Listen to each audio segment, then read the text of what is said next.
Hi there, my name is Joe. In this video, I am going to show you how to connect WordPress to Salesforce using Web-to-Lead Form. So currently, the website that I am doing is using Elementor form. So Elementor is really a good page builder in Elementor, in WordPress. But the issue right now at the moment is that it cannot connect to, like if you are going to use forms, there is no actually way to submit this to Salesforce. It can only submit MailChimp, Drip, ActiveCampaign, these things, but it cannot submit to Salesforce. So to do that, we are going to try to make a web form to using the web-to-lead form in Salesforce so that we can capture leads. So if you go to your Salesforce account and go to setup, is where it actually is, we are. And then you would go here, you will just put web and go to the web-to-lead. So usually you only need your name and email address, which works, but with Salesforce lead, sorry about that, with Salesforce lead, with the first name and with the first name only, we'll see that here. If you would have the name, it actually means a last name. So last name is one of the mandatory by default in Salesforce. So you would want to have at least first name and last name, and then email address. But in here, we are going to also get phone number and school name, which is the company name, and then state, and then the title if you're a principal like that or parents, and also there's a message form.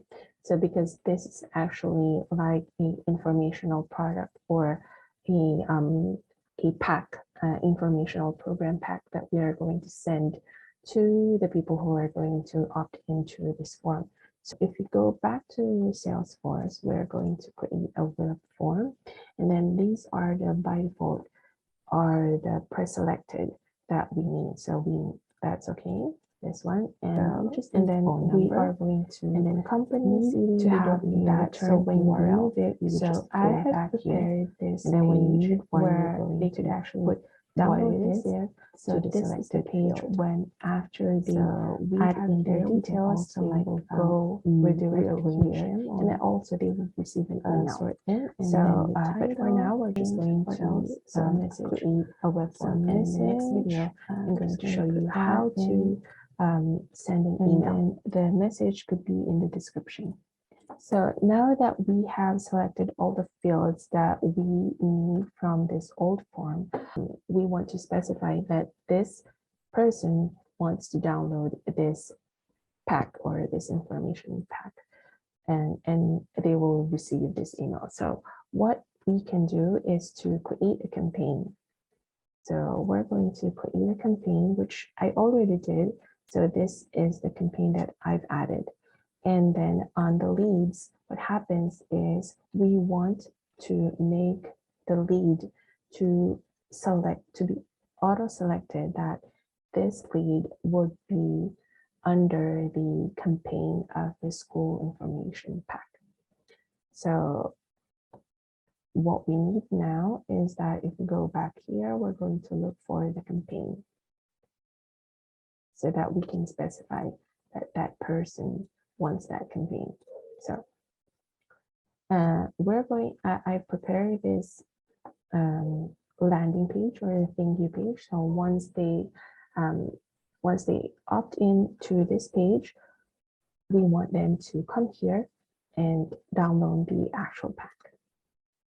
So we're going to copy that URL, paste it here, and then use the reCAPTCHA API key that we've created earlier. And then we're going to generate. Now, this is the HTML. So we can copy this and paste it somewhere in the notepad. So all of these are all fine. Now, what we just need to do is to make the campaign hidden so that they won't really have to select this. Because if we're going to copy this and then just paste it directly on the website, you will see that they have to like select which campaign they want to do. And so we don't want that. We want it to be auto-selected. So we want it to be a hidden field. Now in here, you will see that you can actually copy some hidden fields here. So we can copy that and paste it down here, just so we have this format. So what we need is the campaign ID. When you're looking for the ID or the name, because what we need here is a name. So we need a name, which is this campaign ID. Okay, and the name would be campaign ID, and the value here inside that apostrophe, what we want is to have that school information pack option. So this value, copy that and paste it inside there. Now we can remove this whole thing, and what happens is this will auto select the, you can see that there's no more there's no more campaign ID there or campaign. So it's actually being autofill. So we're going to just make that updated so that we can test if this actually works. So I'm just going to fill this in. Okay, I have filled in my information here, and we are going to submit this. You can see that it's going to Salesforce, and now it goes back to the brochure download. Now, if we go back to Salesforce and we go to leads, at the moment you won't see it because there's a bit of a delay. And then we're going to open all leads, and you can see that that has been added. Now in here in the related, you will see that this lead actually went into the school information pack. So that's how we can actually trigger another a new flow that would send an email. So, but at the moment, this is how it works. Now, and it will trigger it, and we can, and now we can create a trigger that if a lead has came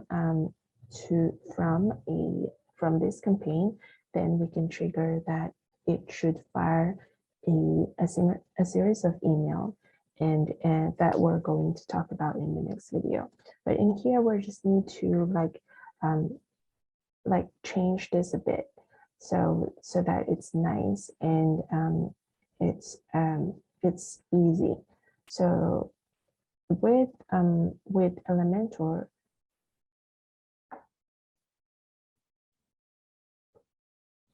so we just want to type this form because we want it to be like easy to fill in and very nice to see. So we want this have 2 columns and then have the description to be actually like send your message, and then have all of this in 2 columns and have a very nice submit button. So with this information, you will need knowledge or a little bit knowledge on CSS. So if you are familiar with doing CSS, then then you can actually do it yourself. But if you need help in customizing it, so what we wanted to do now is to make this form really nice and tidy, and so it's easy to fill in. So what we want is to have like 2 columns, and then have this description to be a send your message label instead of description, and have a nice submit button. But to do this, you need, because this is an HTML form, there's really no like styling option to like automatic styling. So you can only do this using CSS codes. Okay, so I went ahead and I've added some HTML and CSS codes to here. I didn't record it because it's going to be if you're not familiar with CSS, then it's not really very helpful. But I'm going to post this whole HTML and the CSS code that I've used just in case you want to fiddle around with your own form. But if you need help with customizing your form, then yeah, let me know. You can email me. But I will post this on the description below in the link. So in the next video, we are going to create a flow that would trigger an email to be sent to the lead when they are added to this campaign. So please subscribe and like this video if it was helpful. Let me know if you have any more questions. And yeah, I hope this video helps you. Thank you for watching and have a good day. Bye-bye.